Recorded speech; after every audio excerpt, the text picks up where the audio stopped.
Everyone thought Ryan Mitchell was just having a bad week. I was the only person who noticed he had been slowly disappearing from his own life. I remember the first time I realized something was different about my best friend. It was not one big moment that changed everything. It was a collection of small things that most people would never notice. Ryan still showed up to class. He still answered messages. He still smiled when someone made a joke. If you asked anyone on campus how he was doing, they would probably say the same thing. Ryan is fine. But I knew Ryan better than most people. We had been friends since our first year of college, and I knew the difference between his normal quiet personality and the silence that had started following him everywhere. My name is Lucas Anderson, and for most of my life, I believed being a good friend meant having the right advice. I thought if someone was struggling, you simply found the right words, gave them encouragement, and helped them move forward. But Ryan taught me that sometimes people do not need someone to fix their problems. Sometimes they just need someone willing to stay. The changes started slowly. Ryan stopped joining us after classes. He used to be the person who organized movie nights, study sessions, and weekend plans. Then one day he stopped suggesting anything. When our friends invited him somewhere, he always had a reason why he could not go. He was tired. He had homework. He needed to catch up on things. At first, nobody questioned it. College was stressful. Everyone had busy schedules. But after a few weeks, I started noticing that Ryan was not just busy. He seemed distant, like he was present physically but somewhere else mentally. One afternoon, I found him sitting alone outside the student center. The campus was full of people walking between classes, talking with friends, and enjoying the warm afternoon. Ryan was just sitting there quietly, looking at nothing in particular. I walked over and sat beside him. "You disappeared on everyone?" I said with a small smile, hoping to make him laugh. Usually, Ryan would have responded with a joke. Instead, he simply looked down and said, "I guess I have been a little quiet." That was when I realized this was not something I could ignore. I did not ask him what was wrong right away. I did not want him to feel pressured. Instead, I just sat there with him. We talked about normal things, classes, sports, random memories from our first year. It was not a dramatic conversation. Nothing suddenly changed.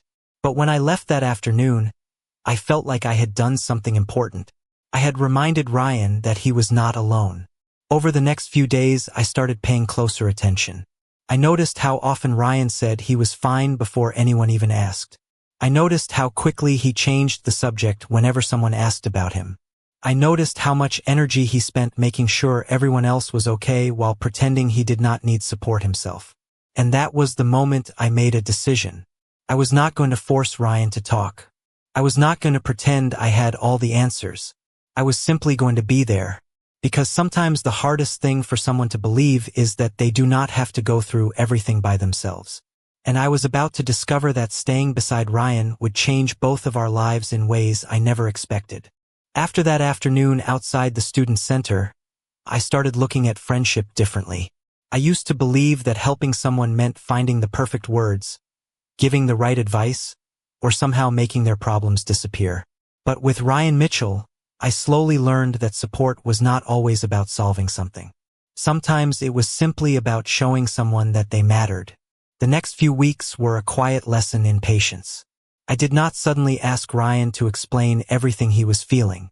I did not turn every conversation into a serious discussion.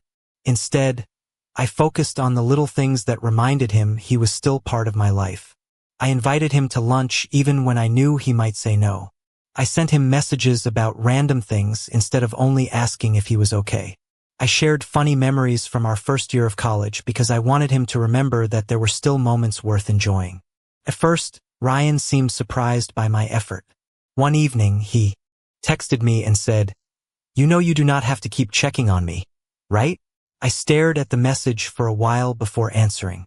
I wanted to say something meaningful, but I realized honesty was more important. I replied, "I know. I just want you to know someone is here." A few minutes later, Ryan responded with a simple thank you. It was only one word, but somehow it felt important. Over time, small changes started appearing. Ryan began joining me for coffee before morning classes again. He started walking across campus with me instead of rushing away after lectures. He even came back to our weekly study sessions with friends. Nobody made a big announcement about it. There was no dramatic moment where everything suddenly became perfect. But I noticed that Ryan was slowly reconnecting with the world around him. One afternoon, we sat on a bench near the campus library, and Ryan surprised me by saying, "I think I forgot how to enjoy normal things." I looked at him and listened. He explained that he had spent so much time trying to appear okay that he stopped paying attention to what he actually needed. He said he felt like he was always trying to keep up with expectations, even when he was exhausted. I told him that I understood more than he probably realized. Everyone has moments when they feel like they are falling behind. Everyone has moments when they question themselves.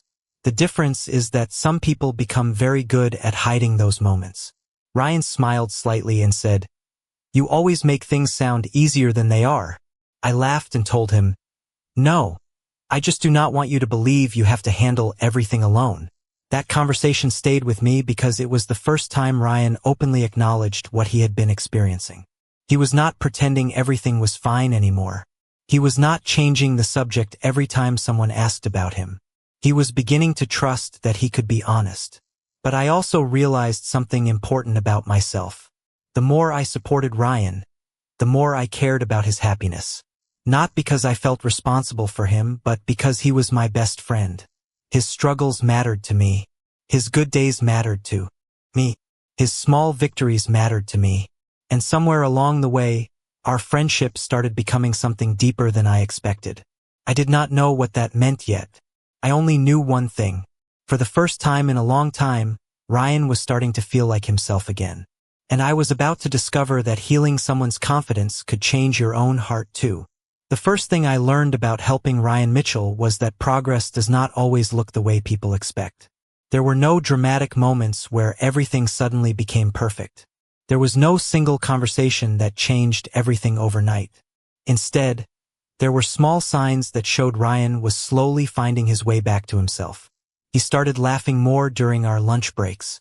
He began staying after class to talk with friends instead of leaving immediately. He even started joining our weekend plans again. To everyone else, these changes might have seemed ordinary. But I noticed every single one because I remembered how different things had been before. The person who once seemed distant was slowly becoming the Ryan I knew again. One afternoon, we were sitting outside the library after finishing a study session. The weather was warm, and students were walking across campus enjoying the afternoon. Ryan looked around and said something that surprised me. I forgot what it felt like to have normal days. I asked him what he meant, and he explained that for a long time, he had been focusing so much on getting through each day that he stopped noticing the small moments around him. He stopped enjoying conversations. He stopped looking forward to simple things. He felt like he was constantly trying to meet expectations without knowing why those expectations mattered so much. Listening to him made me realize how much energy he had spent pretending everything was okay. I told him that I was glad he trusted me enough to share those thoughts. Ryan smiled and said, "I think you were the first person who noticed without making me feel like something was wrong with me." That sentence stayed with me. I never wanted Ryan to feel like he was a problem that needed to be fixed. He was my best friend. He was someone who deserved patience, understanding, and support. As the weeks passed, our friendship became stronger than it had ever been. We started creating new memories together. We explored new places around campus, tried different restaurants near the university, and spent evenings talking about everything from future goals to childhood stories. I realized that I was not just helping Ryan through a difficult time. I was also discovering a different side of our friendship. I noticed details about him that I had never paid attention to before. The way he smiled when he talked about things he loved. The way he always remembered small details about other people. The way he cared deeply even when he was struggling himself. Those moments made me appreciate him in a new way. But they also confused me. I started wondering why I felt so happy whenever Ryan had a good day. Why did his smile affect my mood so much? Why did I find myself looking forward to our conversations more than anything else? I tried to ignore those questions because our friendship was too important to risk changing. I told myself that I was simply happy to see my best friend doing better. Maybe that was all it was. But deep down, I knew something inside me was shifting. Meanwhile, Ryan seemed more comfortable opening up. One evening, while we were walking back from class, he stopped and said, "Lucas, I do not think I ever thanked you enough for staying." I smiled and told him he did not need to thank me. But as I looked at him, I realized something important. I had started this journey because I wanted Ryan to feel less alone. I never expected that being there for him would make me feel something I had never felt before. And that realization was something I was not ready to face yet. For a while, I tried to convince myself that nothing had changed between Ryan Mitchell and me. I told myself that I was simply happy because my best friend was feeling better. I told myself that seeing him smile again was the only reason I looked forward to our conversations so much. But the truth was becoming harder to ignore. Somewhere between the quiet conversations, the shared memories, and the moments when Ryan trusted me with the parts of himself he rarely showed anyone, my feelings had started to change. The strange part was that I did not notice it happening. There was no single moment when everything became different.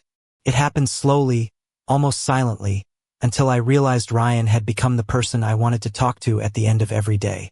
During our first year of college, Ryan and I became friends because we were completely different. I was the person who talked through every thought out loud, while Ryan was someone who listened carefully before saying anything. I always admired how he noticed things other people missed. He remembered birthdays, asked about people's families, and somehow knew when someone needed encouragement. But I never realized that the person who gave so much support to others also needed someone to support him. As Ryan continued to grow more comfortable sharing his feelings, I started learning more about his past. One evening, we sat at a small coffee shop near campus after finishing our assignments. The place was quiet, with only a few students working nearby. Ryan looked at his drink for a moment and said, "I think I spent a long time trying to be the person everyone expected me to be." I listened as he explained how difficult it had been to admit he was struggling. He worried that people would see him differently. He worried that needing support meant he was weak. I told him that I never saw him that way. In my eyes, trusting someone enough to be honest was one of the strongest things a person could do. Ryan smiled and said, "That is why I feel comfortable talking to you. You never make me feel judged." Hearing that meant more to me than he probably realized. But it also made my feelings even more complicated. I wanted to be there for Ryan because he was my best friend, but I was beginning to wonder if there was another reason too. I started noticing the little things. The way my day felt better when I saw him. The way I remembered small details about his stories. The way I wanted to celebrate every step forward he made. I knew these feelings were different, but I was afraid to admit it. The last thing I wanted was to make Ryan feel like our friendship had changed because of everything he had shared with me. He had trusted me during one of the most difficult times in his life, and I did not want him to question my intentions. So I kept those feelings to myself. I focused on being the same friend I had always been. But keeping something hidden does not make it disappear.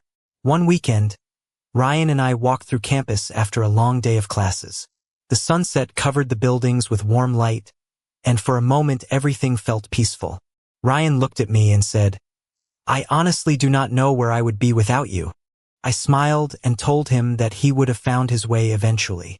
But inside, I felt something I could not explain. I realized I was no longer just hoping Ryan would be okay. I was hoping I could continue being the person beside him for a long time. And that was when I understood my biggest fear. It was not that Ryan would never feel the same way. It was that telling him the truth might change the friendship I valued more than anything. After that evening walking across campus with Ryan, I started becoming more careful with my own feelings. I knew something inside me had changed, but I did not want those emotions to become a burden for him. Ryan had trusted me during a difficult period of his life, and the last thing I wanted was for him to wonder if my kindness had another purpose. I wanted him to know that my friendship was real, that I stayed because I cared about him, not because I expected anything in return. But keeping my feelings hidden became harder as time passed. The more I got to know Ryan, the more I admired the person he was becoming. He was not just the friend I wanted to protect. He was someone who inspired me. I saw how much effort he put into taking care of himself. I saw how brave he was when he admitted that he needed support. I saw how he started encouraging others who were going through their own challenges. One afternoon, Ryan and I volunteered at a campus event together. It was a simple activity where students gathered to support each other and share experiences. Watching Ryan talk with people surprised me. He was patient, understanding, and genuine. The same person who once struggled to believe he mattered was now making other people feel seen. After the event, we walked back toward the university buildings. Ryan looked happier than I had seen him in a long time. He said, "A few months ago, I never thought I would enjoy days like this again." I smiled and told him I was proud of him. Ryan stopped walking for a moment and looked at me. "You know, I think you helped me more than you realize." I shook my head and said, "Ryan, you did the hard work yourself. I was just there when you needed someone." He smiled because that was exactly what he needed to hear. He did not need someone to take control of his life. He needed someone who believed he could find his own way. That moment reminded me why our friendship had become so important. But it also reminded me why I was afraid. Ryan trusted me deeply. If I told him how I felt, would he think I had been waiting for this moment? Would he wonder if every conversation had meant something different to me? Those thoughts stayed in my mind whenever we spent time together. I noticed how easy it was to be around him. I noticed how comfortable silence felt when we sat together. I noticed how even ordinary moments became memories I wanted to keep. One Friday evening, we sat outside near the campus garden, talking about our plans after graduation. Ryan told me about the things he wanted to accomplish and the person he hoped to become. Then he asked me a question I did not expect. "Lucas, what made you stay when everyone else thought I was fine?" I looked at him and thought about everything we had been through. I could have given a simple answer. I could have said it was because we were friends. But the truth was deeper than that. I stayed because Ryan mattered to me. I stayed because seeing him happy mattered to me. I stayed because somewhere along the way, he had become one of the most important people in my life.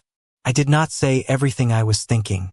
Instead, I smiled and told him, "Because you would have done the same for me." Ryan looked away with a small smile, but I noticed something in his expression. For the first time, I wondered if maybe I was not the only one hiding something. Maybe Ryan had feelings he had never shared either. And that possibility changed everything. For the first time, I started wondering if Ryan Mitchell had been hiding something from me too. The thought stayed in my mind after that conversation near the campus garden. I replayed his words, his expression, and the way he looked at me when he asked why I stayed.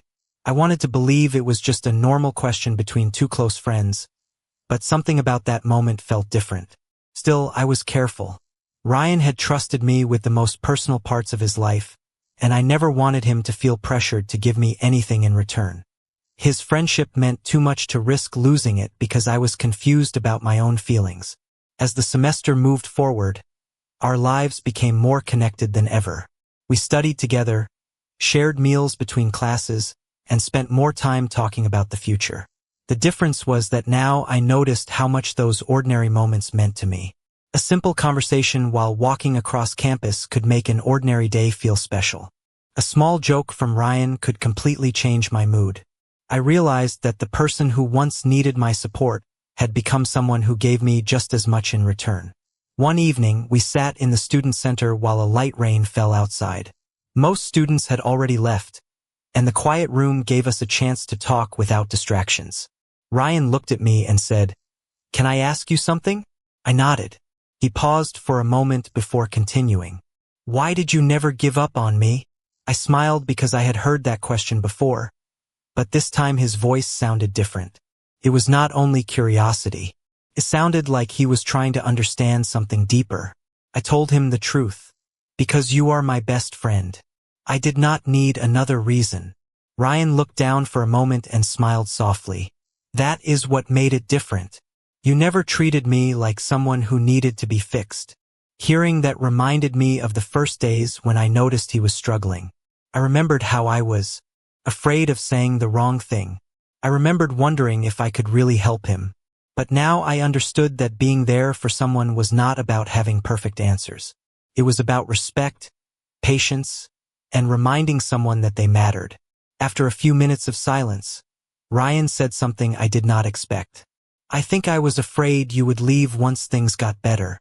I looked at him, surprised. He explained that during those difficult months, part of him believed people only stayed because they felt responsible. He worried that once he seemed okay again, everyone would return to their own lives. I told him that was never how I saw it. I was not waiting for him to become a different person. I liked the person he was, even during the moments when he struggled. Ryan smiled and said, "I do not think anyone has ever made me feel understood the way you do." My heart felt heavier after hearing that because I knew my feelings had grown stronger. But I also knew this was not the right moment to say everything. Ryan was still learning to trust himself again, and I did not want my emotions to create confusion. So I stayed quiet. I chose patience over honesty because his happiness mattered more than my fear of keeping a secret. But what I did not know was that Ryan had his own secret too. And soon, both of us would have to decide whether protecting our friendship was more important than finally being honest about what we felt. The days after that conversation felt different, even though nothing about our routine had changed. Ryan Mitchell and I still met between classes. We still studied together. We still laughed about small things that probably would not have mattered to anyone else. But now there was a quiet awareness between us. It felt like we both knew something had changed, but neither of us knew how to talk about it. I kept wondering if I had imagined the moments that felt different. Maybe Ryan was simply becoming more comfortable with himself again. Maybe the connection I felt was only because we had been through a difficult time together. I tried to convince myself of that because the alternative was frightening. The idea that my feelings could change. Our friendship made me nervous. Ryan was the person I had spent months supporting, the person who trusted me when he felt lost, and the last thing I wanted was for him to think my friendship had conditions.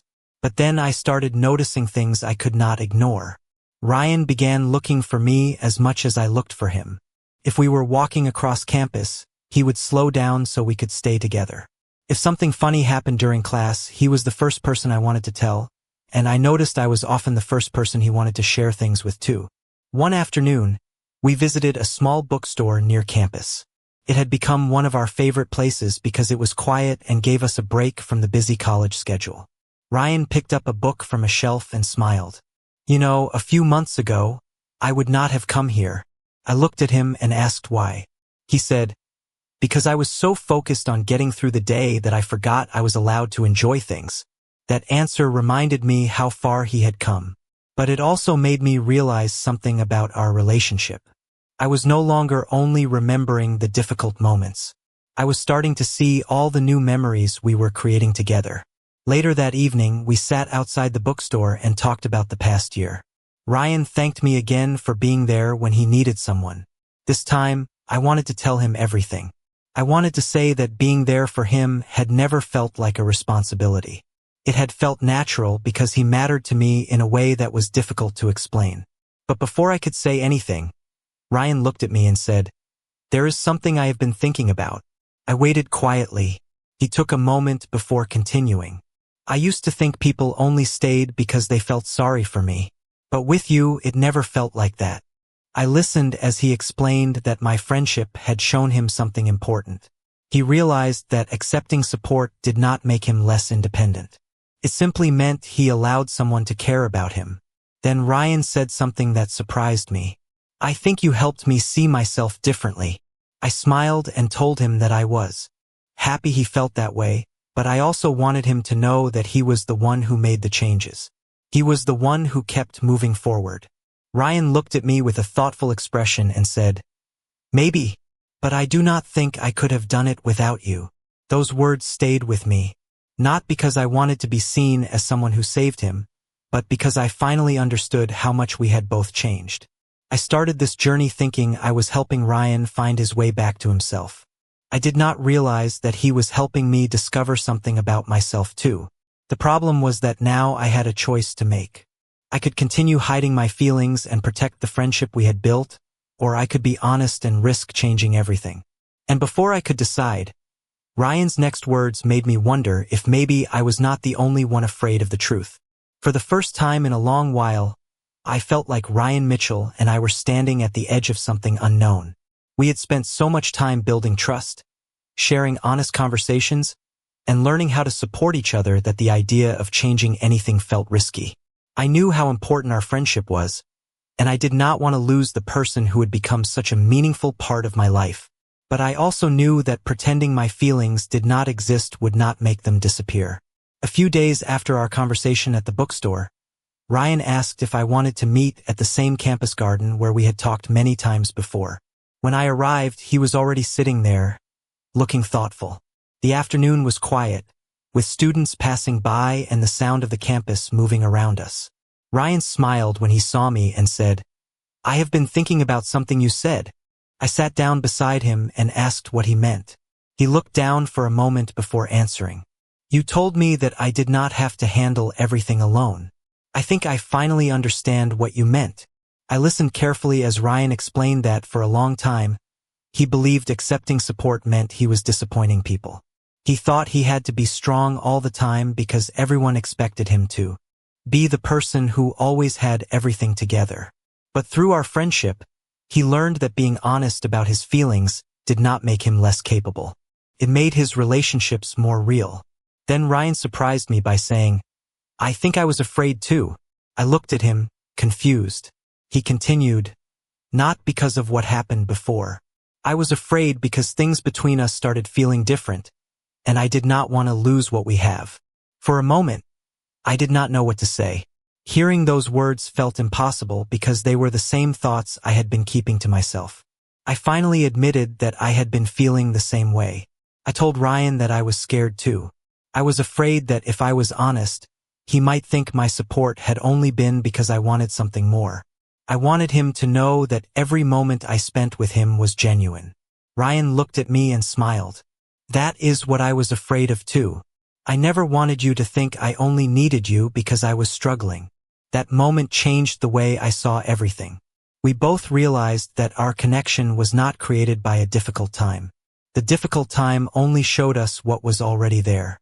The trust, the respect, and the care between us had existed long before either of us understood it. We talked for a long time that afternoon. We did not rush to define everything. We did not pretend that one conversation could answer every question about the future. Instead, we focused on being honest with each other.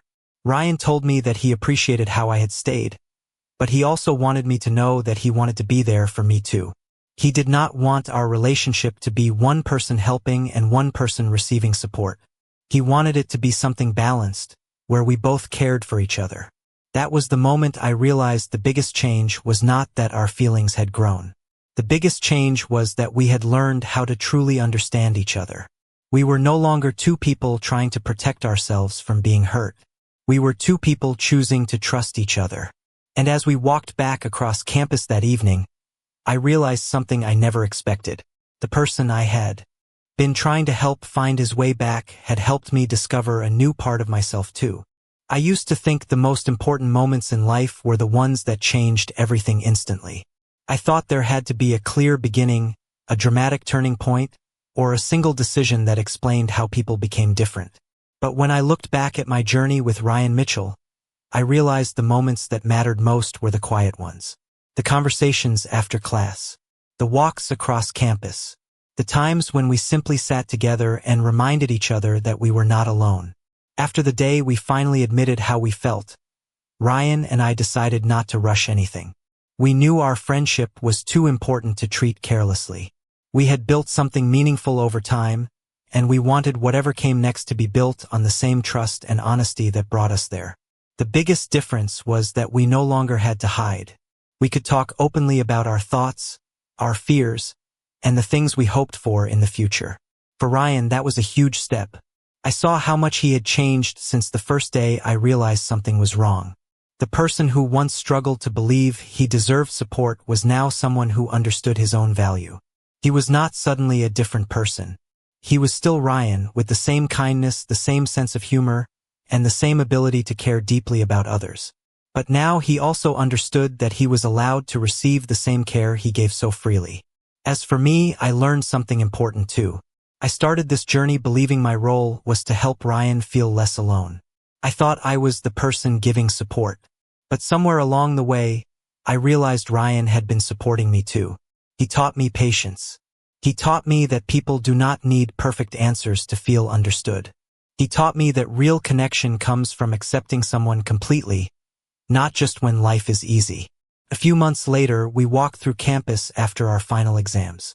The same paths that once carried so many difficult conversations now felt completely different. Ryan looked around and smiled. "It is strange thinking about how much has changed," he said. Agreed. We both remembered the time when he thought he had to hide everything he was feeling. We remembered how uncertain everything seemed.